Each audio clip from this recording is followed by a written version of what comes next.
my name is Piotr. I'm an Android engineer for some time, and today we will talk about bottom navigation headache. So something about navigation, something about Google, something about Android. So I'm a part of GDG Krakow. We are organizing some events in Krakow because I'm based there. And on my daily basis, I work for Grand Parade as an Android engineer. So we have some guys. Oh, okay. So before that, before talking about the bottom navigation and the headache, we'll have a small exercise, okay? It will be really nice. So how many of triangles can you count here? This is a problem, and we solve problems every day, and we are trying to approach the problems differently. So probably you started counting them, right? Yes. So who started counting them? Come on, guys, everyone is counting them right now. Okay, so this is the example of a bad approach. We shouldn't count them. There is a way to count them in a really classic way. So basically we can just count the dots at the bottom. So now we have 1, 2, 3, 4, 5, 6 dots, and we have, of course, some math here. So for odd number of base dots, we have a different calculation than even.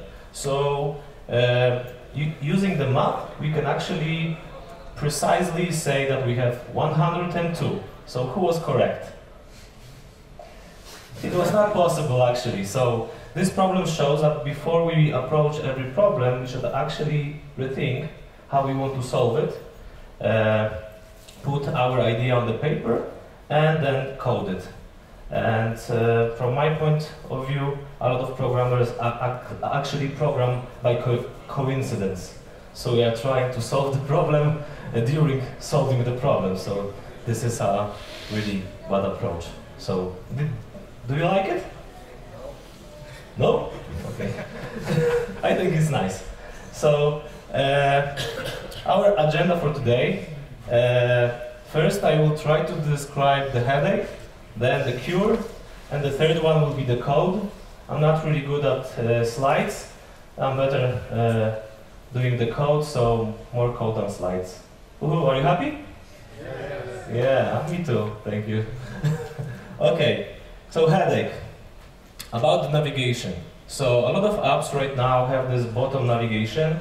So we have some tabs, for example, in Instagram, in Spotify, and in YouTube, and and those three apps are implemented the bottom navigation differently. So they behave differently. Some of them persist stacks per tab, some of them persist stack per everything, some of them try to kill the stack in the tab when we switch the tabs. So it's a big problem. And actually, Google didn't provide any solution for this so far. Not so far, but since the Google I.O. We have some more people. Don't be shy, come on. So this is a really big problem, and we have something for this, and I will talk about it later, but right now I want to just emphasize the problem. So this is a really sophisticated app that I did for this presentation, and it has two tabs, and in each tab I have a button. So when I click button, I go to the deeper level, right? So, really simple one. So when I click think, I go to the deeper level. When I go home, click, it's a deeper level. I go to dashboard, I'm in a deeper level, so I persisted everything. Go back, I go back. Home, I'm in a deeper level. Go back, I go back. Is that clear? It was pretty fast, right?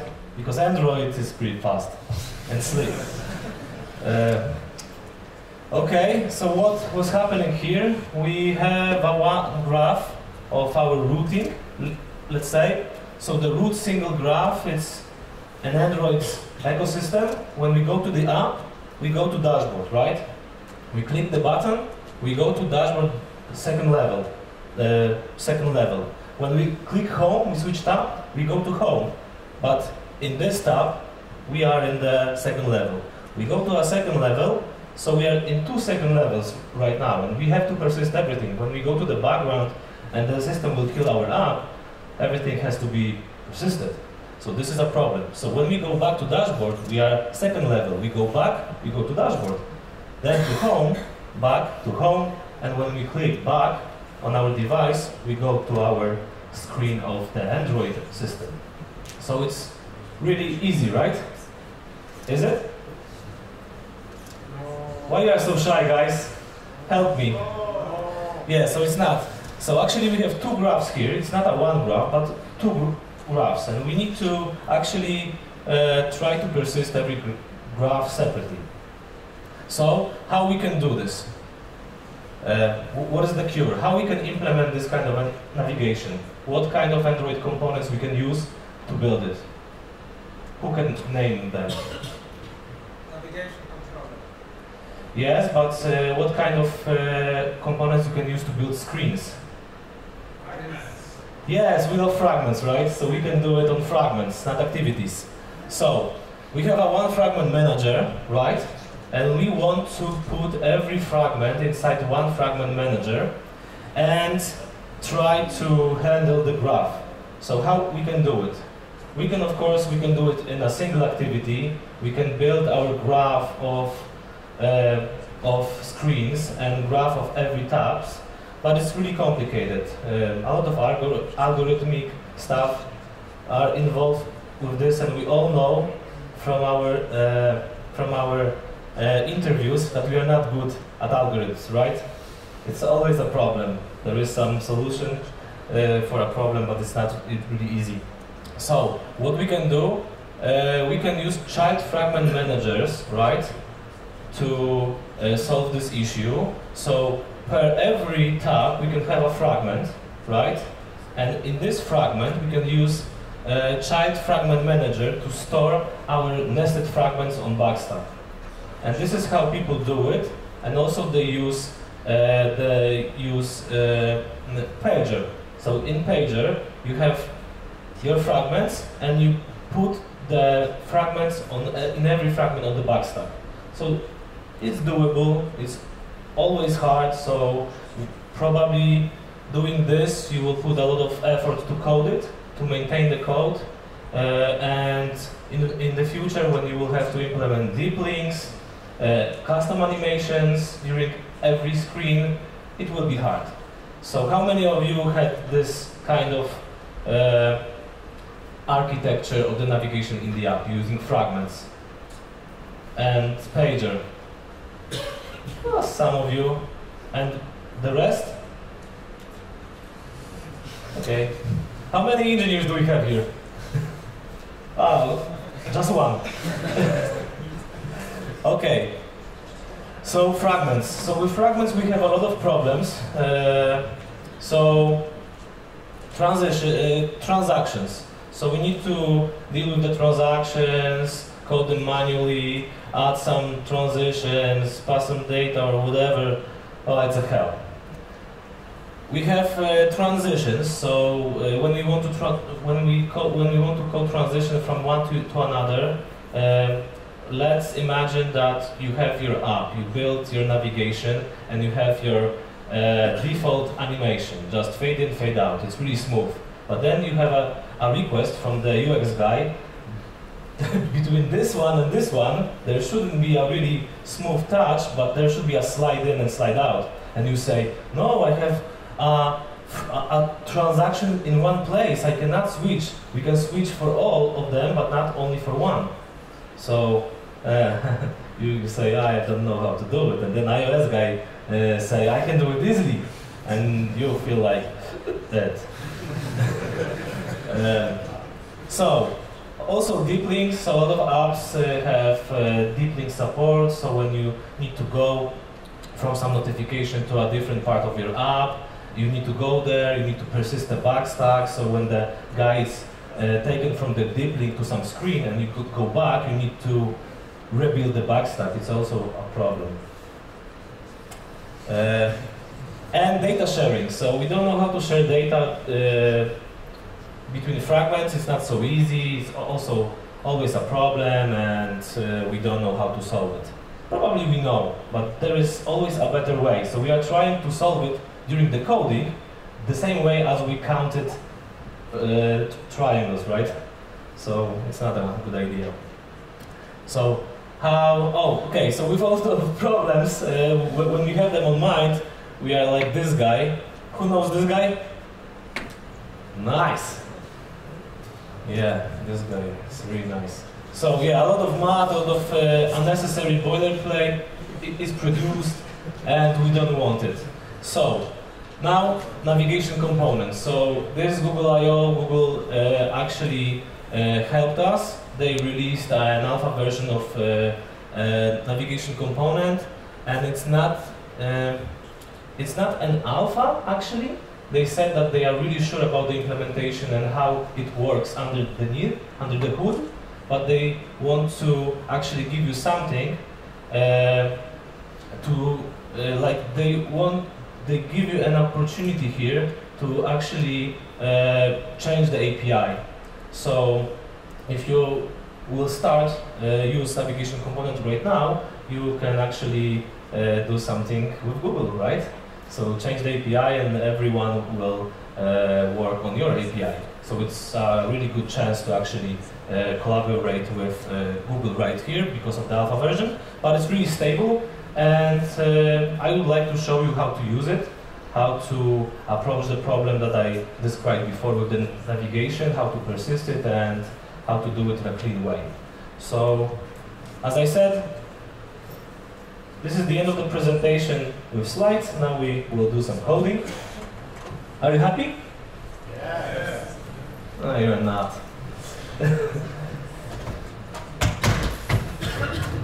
Ta-da! Okay. Okay, so as I said, we have our app. One thing, we will try to build it. So we have our app, so again, I will go through the flow. So 2 tabs, and the nested level inside every tab. And as you can see, it's persisted. We can rotate the screen, because we are 2018 and we constantly think about rotation. So we need to test it. Everything is smooth.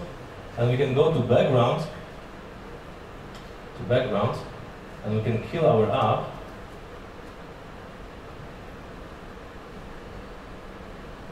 Somewhere here. And we can check that when we go from the background,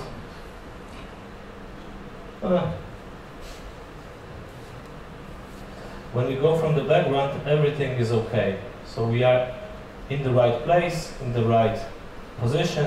So really cool, right? But what we have to do to achieve this, we can use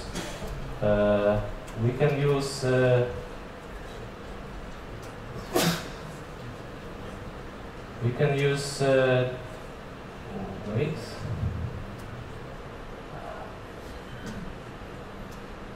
So we can use navigation component here. It's part of a jetpack. So just 2 things that we need. We need a UI kit. Yes. Can you make it a bit bigger? It's presentation mode. So it's already big.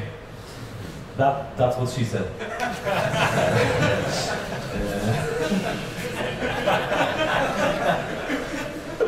Okay. Okay.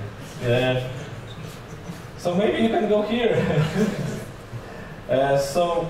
Or I can try to fix the problem with maybe color scheme. If this is a Mac, you can maybe screen smash to zoom in some out. Is it better for you? Okay, It's better? It's the same. Let's move on. Okay. So it's the same. We'll go with this. Okay, so we have those 2 dependencies. We use them because we use Kotlin here, so we use KTX extensions, and we use fragments. Our screens, so we need to plug in this dependency. So, graph per tab activity, what we have here. So we have nothing fancy here. We have some res ID that we will need to actually store inside our app mechanism just to persist the state of a tab. This is because I'm using not a Google way of doing the bottom navigation thing, but I'm trying to build something on the top of my requirements. So then I have on create, really easy, set content view, so we can check what we have here. We have some frame layout, right, a linear layout, and bottom navigation, so this is a pure view that we saw, and we have two fragments. And also we point those fragments here by nav graph. So this fragment is using different navigation graph than the home one. So we have two graphs, two, not one, two. Because we can actually switch through the graphs, we can use one, we can actually build from the subgraphs a big graph, we can do whatever we want. This is programming. So everything is possible. So what we have right here, basic stuff. When we have a clear launch, we are showing nav host by ID. So we want to actually show the dashboard nav host. So because we want to start from the dashboard. So this is only the thing that we have to do. And then what we are doing, so inside this, we are actually having some magic. So we are caching the new value of navigation host ID. We are setuping action bar with nav controller. So we are changing the navigation controller inside our activity. And we are hiding all navigation hosts except this one. So those functions are not functions provided by Google, but we have Kotlin and we now can actually extend the API of every component. So we are using extension functions here. So just a wrapping functions, so nothing really fancy here. But the first one has some magic with the fragments. Using navigation controller, you don't have, they say, you don't have to deal with fragment manager anymore, because you are not passing the data by yourself. You are not passing. You are not going to the destination using fragment transactions. But if you want to do something different than they did, you need to tweak it a little bit. So here, what I'm doing, I'm actually filtering the instance of fragment from fragment manager. And when I have a host navigation fragment, so the host guy, I'm for eaching over it. I'm beginning some transaction just to show and hide. And this is how I actually achieved the thing when we click. So I'm hiding and showing the graphs. So I have two graphs here. So I'm hiding and showing the graphs. But this is the only one transaction that you will see. And transactions to the deeper level will be done by the graph itself. So easy. So this code is pretty easy. Now we have bottom navigation. So we are setting the on navigation item selected listener to show navigation host and item ID. So this is really simple. Here we are saving state. Here we are overriding on back press. So when we doing on back press, we are finding the right controller, that is a current controller, and we are pop the stack. So we have this function provided in the nav controller. Pop the stack from this nav controller. So we don't have to do anything. And when we did not pop, that means that we need to go from the app. So some code here. And on support navigation app, so this is something that we need to implement. It's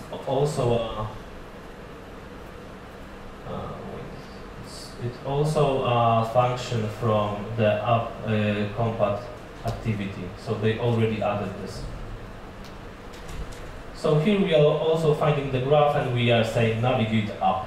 So when we want to go up using the up button here. So this is why we need to do it. So that's great, everything works perfectly.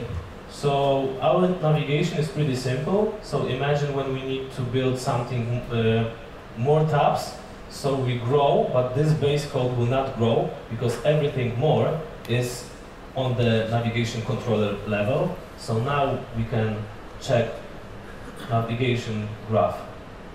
So the Google, because Google has all the power to do this right, so they put the navigation graph into the AAPT of the Android, and they can parse it, and they can validate it, they know how your graph of your flow looks during the compile time, so they can do magic. Basically, you cannot do a really good library for Android because you cannot provide a super cool tooling for this. And this is what I want to show you, what they did. So basically the graph is an XML. We love XMLs when we are Android developers, not iOS guys. So we have a navigation tag, and in our navigation tag we can describe our screens. So using a tag fragment, we can specify our screen. Can you see it? And I could, oh, this is for Alec. Alec, what? Look, I did it for you. Sorry, I said that. Yeah. Okay, so here we are defining our screens, and we can define actions. So this action will take us from the dashboard fragment to a dashboard second level fragment. And this is how we do it. We are just placing an ID of our action, and we are saying go to this destination. So when we click here, we go to the destination of this fragment.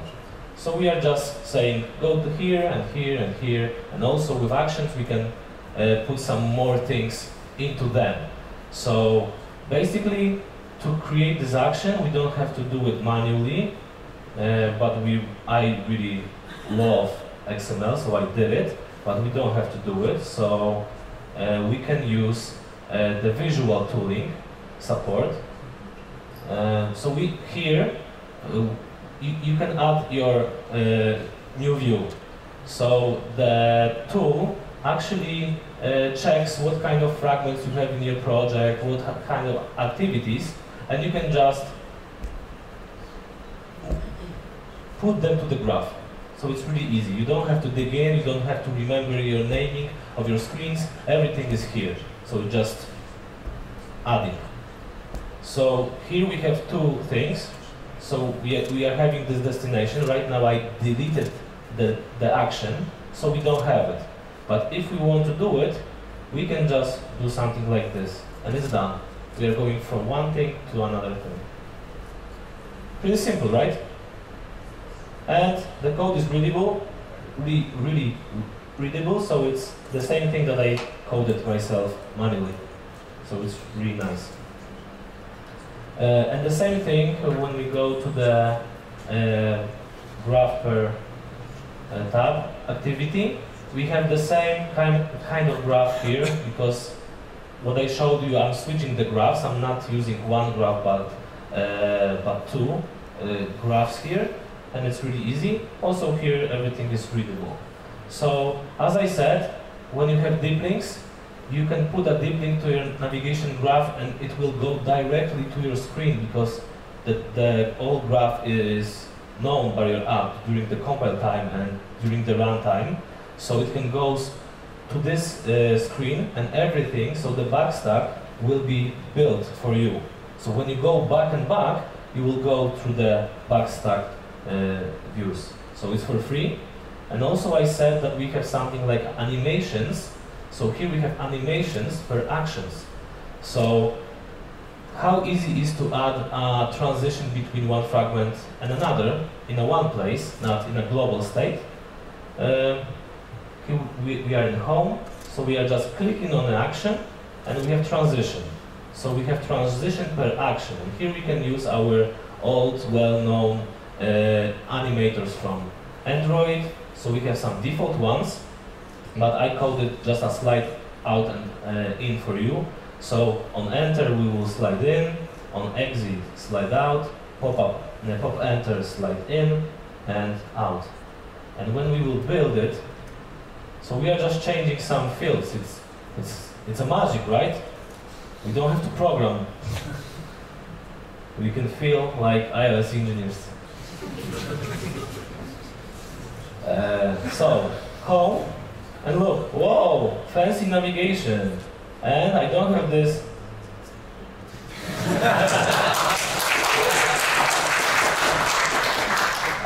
You know why it happened? Because it's live coding. No, I know why it happened. Because I touched the graph, the dashboard graph here.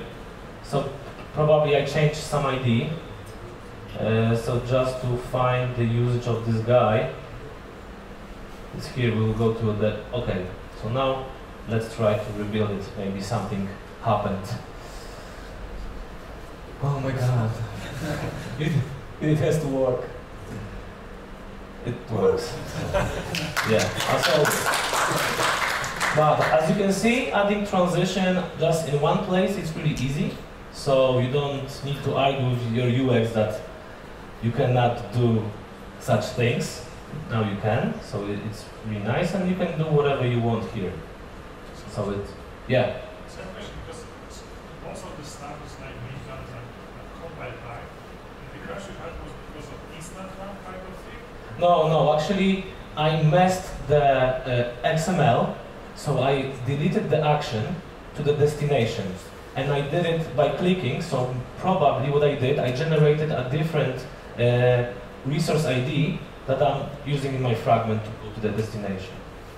So there were like, the ID is like, just like you see here on the screen, so it has to be right at the compile time. So it wasn't an error, compile time error. So like there was like old air.java file somewhere there? We can check it. We can do it afterwards, actually. Yeah.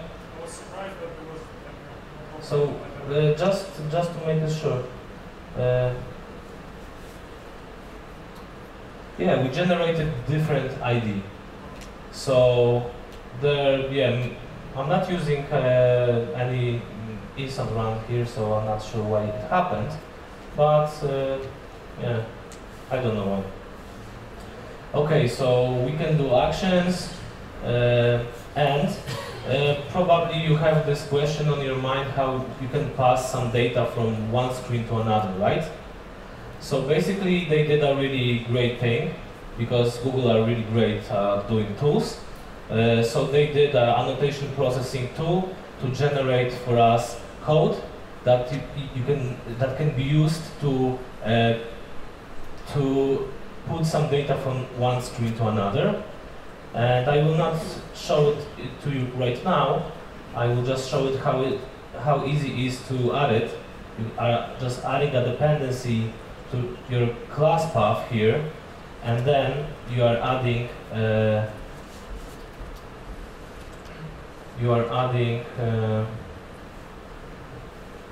to your app just a plugin, so save args plugin, and everything will be generated.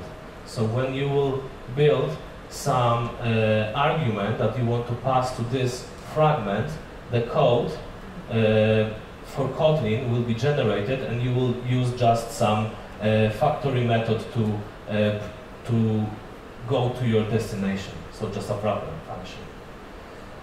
So that's easy. And what more? Because I'm showing you a lot of magic here, so I'm doing nothing and there is some code. So I will show you that it's not so straightforward here. So we have home nav graph, and we have this action with animations. So I click them, and right now we are having them here, right? But to go to this destination is not so easy, because you can ask me, so you click a button, and how the graph knows that when you click on the button, you want to go to this destination. There is no this information here in the graph, right? Because it's only a graph. So you only define from where you can go to where, but no how. So the how still lives in your fragment. So when we go to the home fragment, we can see that our layout has one button. So we are finding this button by using Kotlin, of course. As you can see, synthetic property here with renaming. So I'm just using an extension function navigate on click to, and I'm passing here an ID. So I'm saying using this action go to this direction. And because I'm in the graph, in the right graph, the graph knows where to go. Do you have any questions about this? It's straightforward. Of course, you don't have this kind of method in the API, in the public API of a navigation controller. It's an extension function of mine. And actually, I'm wrapping on a set on click listener, and I'm passing to this listener something like create navigation on click listener.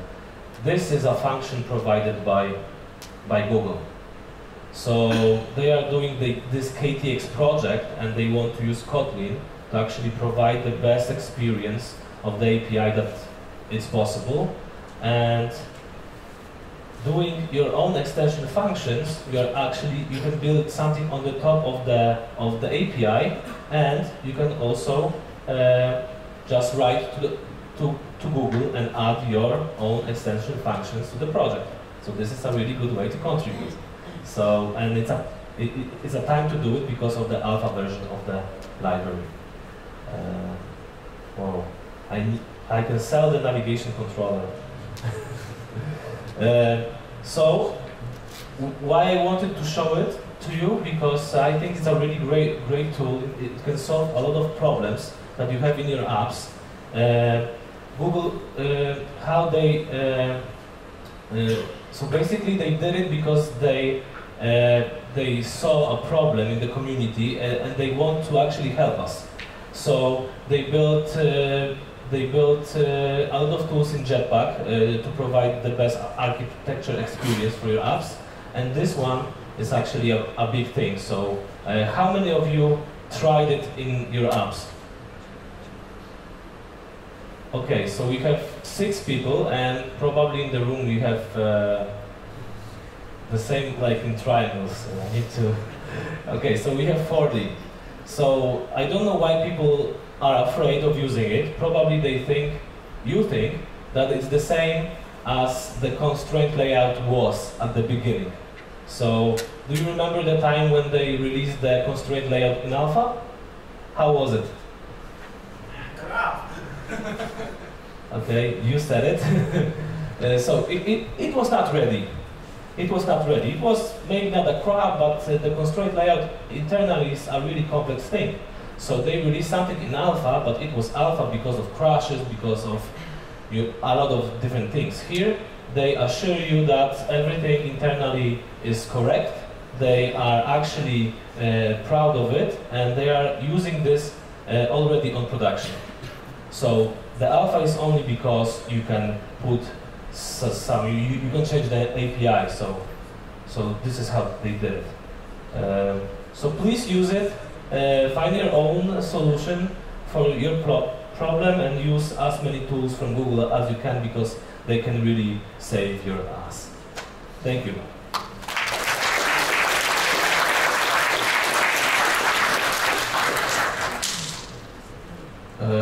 Any questions to this? Okay.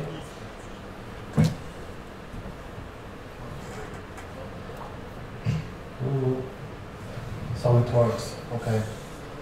So I have a few questions. What did you use before navigation component? So I tried it just to play with it. I haven't used navigation controller on production because I didn't have the use case. Right now I'm doing some different stuff than apps. But when I had to code my own navigation, I used the approach with ViewPager. I used the approach of the child fragment manager per every tab to have this stack, the different backstacks, because using one fragment manager it's not possible to build this backstack. Also I try to do some magic with one fragment manager and my own backstack, so I coded myself some list of lists, some trees, and I try to persist them, and many things. Basically I failed also many times. Okay, have you heard about coordinators or something like this? Coordinators, some libraries? No, this is a kind of approach of navigation, but this is from iOS world, and this is almost the same like this. I implemented it in iOS world, and I can see that this is the same one, but I did it on my own using some kind of tutorials, but now I see that this is the same approach, but Google just implemented it into Android world. Yes. And another question, how about passing the data? Because you thought that we can use it using these actions, yeah? Yes, so I don't have code for this, but basically you can... Because I think that this should be done, for example, using ViewModel. Do you agree with me? Because in my opinion, View shouldn't know about the data. Okay, so basically they give you an annotation processing tool to generate the code, which you can use to pass data between one destination and another. Where you will put this code, it's your own architecture. So you can move it to the view model, you can wrap it with the observable type, you can pass whatever you want. So it's pretty flexible. It's not about the architecture of your app, it's only about this kind of part of your architecture when you have routing, you have navigation. So it's just a one small thing. Radek mentioned in his presentation that it's only a part of the architecture. Yeah, okay, so thank you.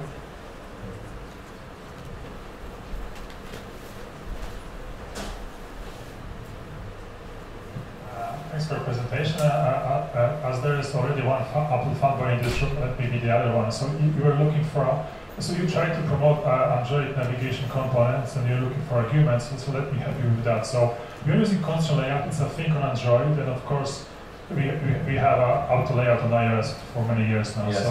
So Google is following Apple in this regard. So I think let's look at the other things. So other thing is, like you said, this navigation component, and of course we have that in the Xcode for many years now, right? We have this nice UI to connect things. Yes. So what I'm trying to say is that we should start using navigation component because Apple proved that it's fine to use that in Xcode and on iOS platforms. So Google is basically following their steps. So we don't need to thank Google for that, but rather to Apple. I would say also the same story with Kotlin. So we had Java for many, many years, and out of sudden there's Swift, right? And come on. Please stop. So now we have Kotlin, so thanks Apple for all of that. Yes, this is true. For many years, Apple iOS engineers, they had a built-in tool, the storyboards, the segues and everything. And that's right, they proved that it really do work. So yes, you are right, but we need, I think that we need to put some credits on Google because they did a really great job here. And they are actually give us opportunity to not rebuild everything from the scratch and not to reinvent the wheel. Yeah, but Apple fanboy, I will find you. My friend. Okay. Thank you for the presentation. A question about using navigation component tablet, larger sizes. Is it easy to integrate the nested navigation in smartphones and And the next one, pattern for the tablets was a nested fragment is shown next to the main fragment. So you can code your own navigation on tablets. It's not out of the box, but there are some recipes for doing this. So this is a really abstract concept. So we are only going from one destination to another, and Google gives us an opportunity to use fragments or activities. But also, you can use your own screens. But how you will actually place them in your XML files, so because your question is about detail and the list, right? So on the screen you have list, you go to the detail. When I'm on the smartphone, Yeah. So basically, just up to you how you design your layouts, but how you go to different screens, this is the place where navigation controller helps you. So yeah, if you don't have any more questions and maybe you want to talk about Kotlin, after my talk, I'm pretty open for some really nice discussions. Thank you for having me.